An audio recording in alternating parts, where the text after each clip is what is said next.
Alrighty guys, today we're going to look at 9.4, which has operations on functions. Our game plan is we're going to do 9.4 and 9.5. We'll do those by the end of the week, and then we'll do a little bit of review on Monday, and the test will be Tuesday. Okay. And we're going to do some probability type stuff. So operations on functions. We're going to start by looking at, we're not operating with like numbers or with variables, we're operating with functions as a whole. Okay, so we're going to see what are our four most basic operations that there are. Adding, dividing, and multiplying, right? But then we're going to see a new operation you guys haven't seen before too. So if you have functions and you add them together, how do you do that? If you have functions and you subtract them, how do you do that? You multiply them. Or if you divide the functions. This is pretty basic stuff. So how do you guys think I could write this another way, basically, to let me do it? If I have f plus g of x, how can I write that? Yeah, f of x plus g of x. It's just like you think. So, no surprises. What do you think f minus g of x is? That's the way you can compose that function. This one's f of x times g of x. This is going to look like our new operation, and people like to confuse them. Like even some of my pre-calc students like to confuse this a lot this year. Only like 5 people didn't. So I'm hoping next year like 20 people won't.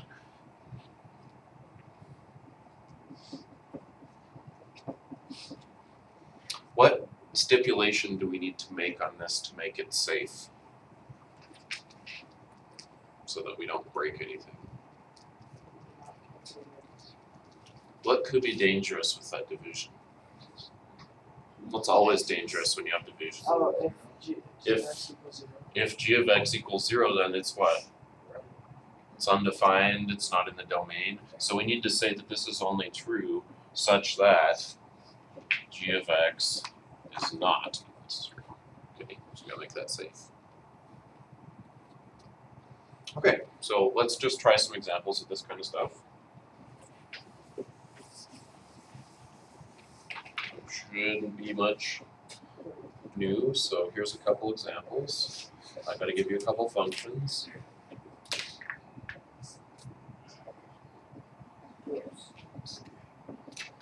Okay, so what two functions do we have there? What kinds?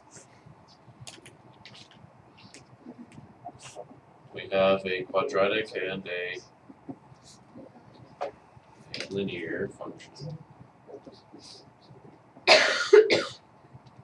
We're going to do f plus g of x there, sorry.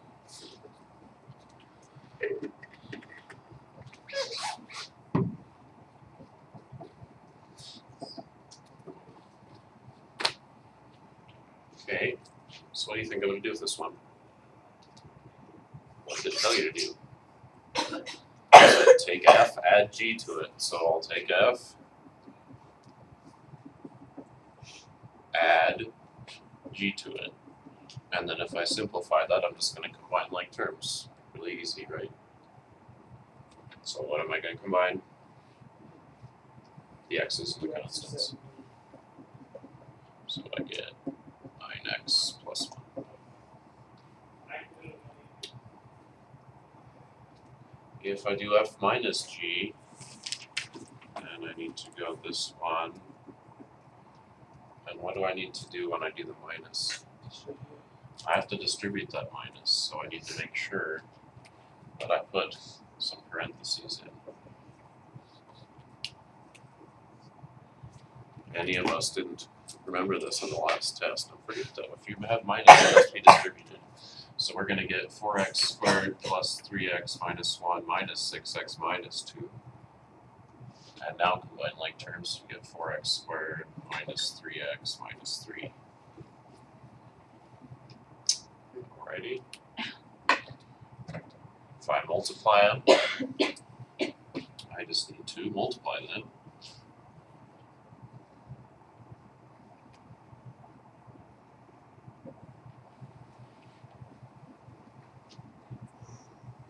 So notice FOIL doesn't work anymore on things like this where you have a trinomial times a binomial. So you can't go first, insides, outsides. Don't make it hard on yourself. Multiply everything by everything. So how many terms am I going to get to begin with before I simplify? When I'm done multiplying everything by everything. 6. No. How many? 1, 2, 3, 4, 5, 6. Yeah? So I should be getting 6 things out, maybe some of them all combined. So when I multiply these two, what do I get? 24x cubed. And then I've got 8x squared. And then I've got another 18x squared. And I've got a 6x and a negative 6x and a negative 2. And then you might go through here and real fast checks. It's easy to miss one, right? Check how many you have. Okay, 6, I'm good. And then I've combined like terms, so I can combine these two. And these two and these two just cancel, that's nice. So then I'm going to get 24x cubed, 26x squared minus 2. Okay, any questions? This is easy, right? How about this one? How about the same two if we have f divided by x, or f divided by g of x? So I'm going to put,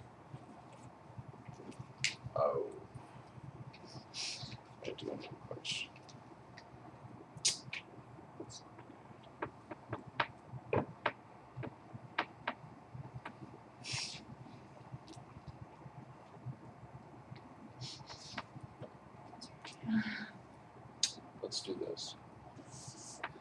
Let's say I have h is 6x squared minus x minus 12, and k is 2x minus 3. Sorry.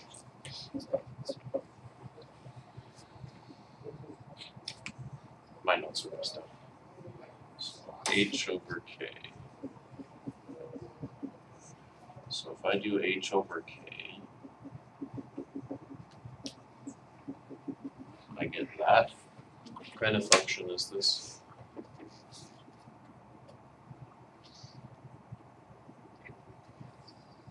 Rational function, right? A fractional rational function. So what should I consider if I want to simplify it? What should I try to do? I see this quadratic on top, I should see if it factors. So let's go ahead and see if that factors. Good chance to review this process anyway. I can't really divide through by anything, so I'm like, can't factor it too easily, but I can do this. That's 6 times 12, 72. So then I say factors of 72, which will give me a 1. 9, 8. Which one's negative? The 9. So then I say 6x squared minus 9x plus 8x minus 12. And factor that by grouping into 2 pieces. So I say, what do these two share? 3 and x. So then I have a 2x minus 3 left. And these two share 2 or 4. So I have a 2x minus 3 left. Now those are the same, so I know I did it right. So 2x minus 3 times 3x plus 4 is the factored form. So then on this guy, I can say this is 2x minus 3 over 3x plus 4 over 2x minus 3. And what happens? I have a cancellation.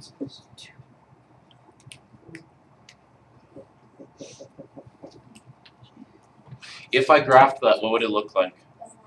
A line. What's the special thing? It's not a plain old line. What's it got in it? A hole. It's got a hole at x equals, if you set that to 0, it's got a hole at 3/2 or 1.5 in it. Okay? So that's a little bit of review. Okay, let's look at our new operation, and then we'll just do this a little bit, and I'll let you guys get started. Okay, so here's a new operation we have in.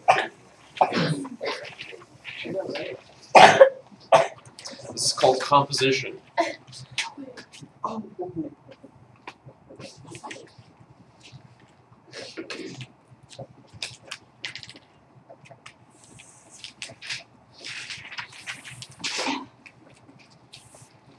This is new.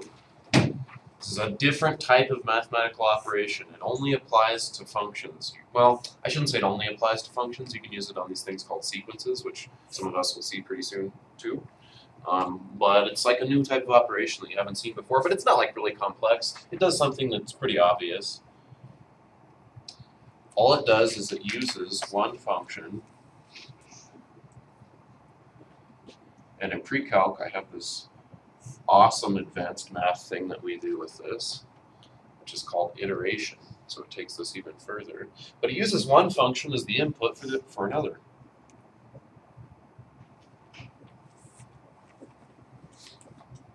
So when I think function composition, I think things inside each other, kind of like those little dolls that fit together.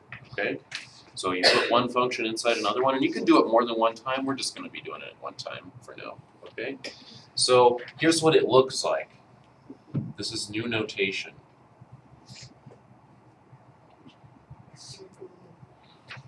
You guys see that little guy right there? As soon as you see that, you don't think multiplication. Multiplication, what's the symbol for that? A dot, or in the old, when you were little, it was an X, right? Or, yeah. Yeah, but this is not multiplication. This is composition. So as soon as you see this, you do not think multiplication. If this was f of g of x, what would it look like? What we just see the notation was? Just next to each other, right? That'd be f g of x. That's multiplication. This is not. As soon as you see this, I need you to write it over again. Here's how you're going to write it to clarify what's happening. You go f, and then you put g inside of it. So whatever's first is the outside layer. Whatever comes second is the thing that's being put inside. Does that make sense? So I'm going to be putting g of x into f. Okay. And I could have just as easily gone g of f of x and put f inside g, but that would look different. So let's do an example. We'll stop after this one. So let me put some functions up here. Let's say we got 3x plus 1. Let's say we've got x cubed.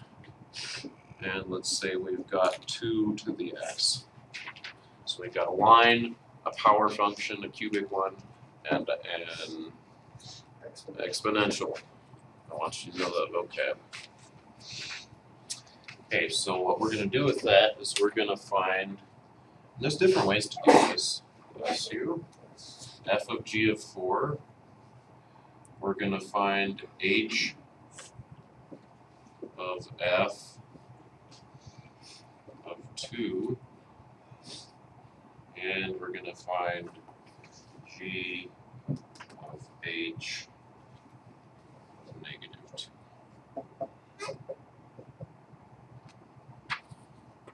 And I'm going to kind of show you different ways to do this all inside the same thing. Okay, don't make this harder than it is. This is not hard. So this one, it's already written in the right way so we can see what to do. So you want to work your way from the inside out. Okay, so inside, what's inside? G of 4, so what do you think I'm going to do first? I'm going to put 4 into G. I'm not even going to think about F yet, I'm just doing the insides. This is going to be F of, and I'm going to put 4 into G. So I go to G, and I put 4 into it, so I'm going to have 4 cubed. There's only one way to do it. So I'm going to have f of what's 4 cubed?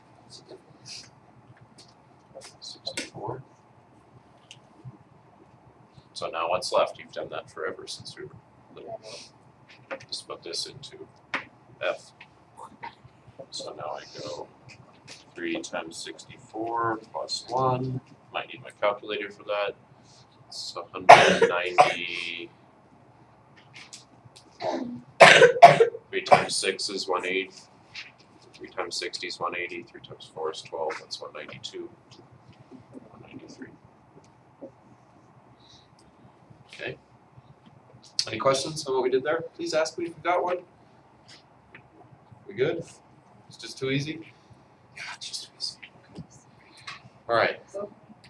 What should I start by doing for this one? Because this is that weird composition notation, and you're kind of probably unsure. As long as you don't think it's multiply, it's not multiply. Okay. All right, here it is. Don't think it's multiply. How should I rewrite this?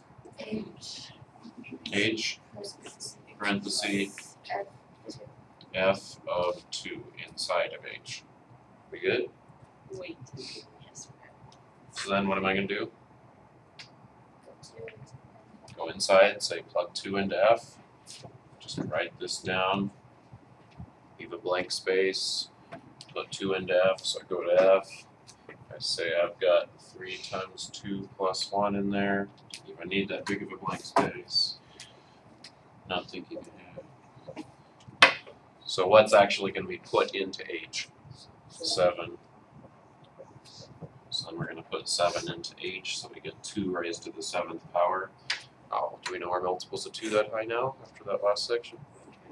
7's pretty tough, from 28. We should know them up to like 5 at least. What's 2 to the 5th? 32. So 32, 64, 28, so we're up. Yeah? Okay, this one, somebody else. Let's see. Colin, can you tell me how to start writing this? Start with the A, H,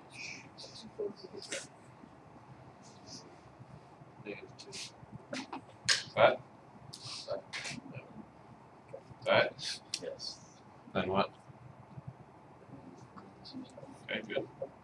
Okay, somebody tell me what I'm going to do next. Natalie, what am I going to do next?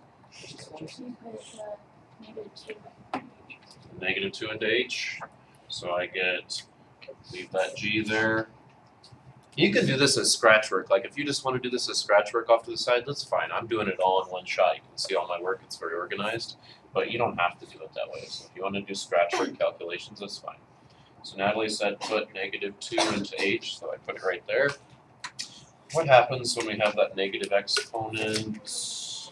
Anna, can you tell me what happens? Oh, come on. You know. Someone else tell me. What's good? Remember, this means move it to the bottom. So I go 8.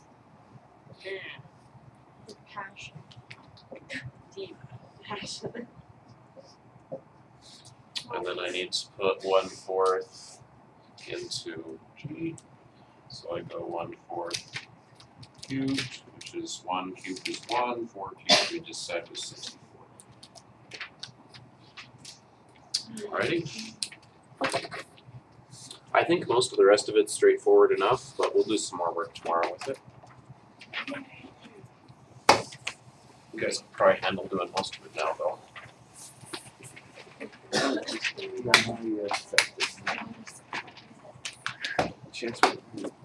Here, I'll grab it. Yeah.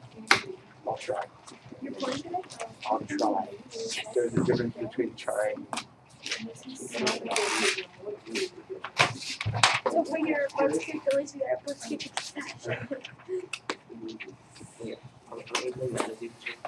What? Yeah.